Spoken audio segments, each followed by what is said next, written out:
So an assassination attempt was just made on President Donald Trump, and I don't think it was successful. I think he got grazed in the ear. I'm not going to fearmonger you guys and do the whole conservative, oh my gosh, Trump's shot. I think he's fine. To the knowledge that I was able to find through a few minutes of research, because it just happened a few minutes ago, he's fine. But here's what I want to say, and I've been wanting to say this for a while. I am so tired of these diluted American brains that are listening to this theater script play out on television, telling them that reality is one thing, and they're not smart enough to step out their door and realize reality is completely different.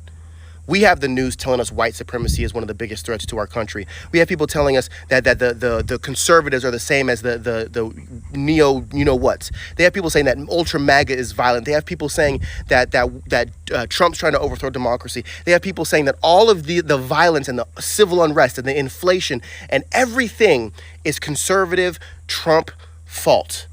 And I'm tired of it. If you aren't smart enough to step outside your door and look around and be like, all right, hold up. This theater that I'm watching inside isn't matching what's going on outside. Learn to do your own research. I am tired of you guys just running around, I'm a proud American, and then opening your mouth to be spoon-fed information so you can palate it. Because if you ever had to draw your own conclusion or connect your own dots, you would be completely lost and probably dye your hair purple. There is one president in this race that had an assassination attempt taken against him. As a matter of fact, if you think back to the last president that had an assassination attempt taken on him that has gotten this close, you're going to go back a ways. And if you actually look at the presidents that were assassinated and you look at what they were doing to the government money, you would realize the reason they're getting taken out isn't because some random Joe Schmo downtown doesn't want that president. It's because the system feels threatened.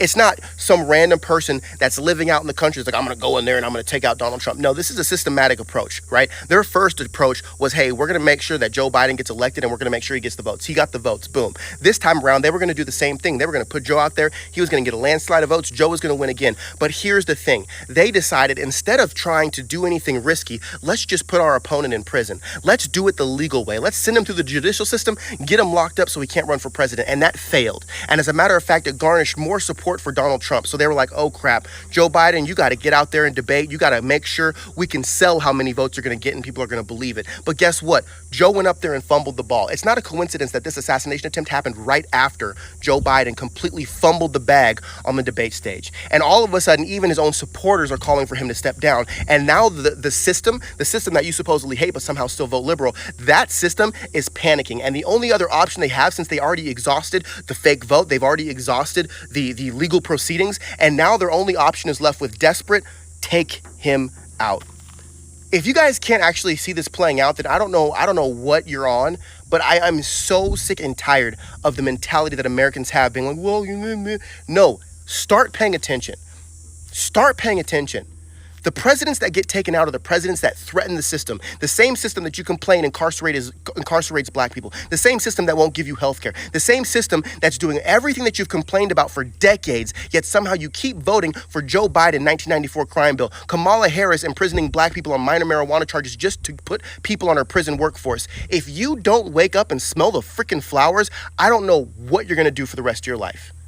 Stop thinking like they're telling you how to think and start thinking for yourself.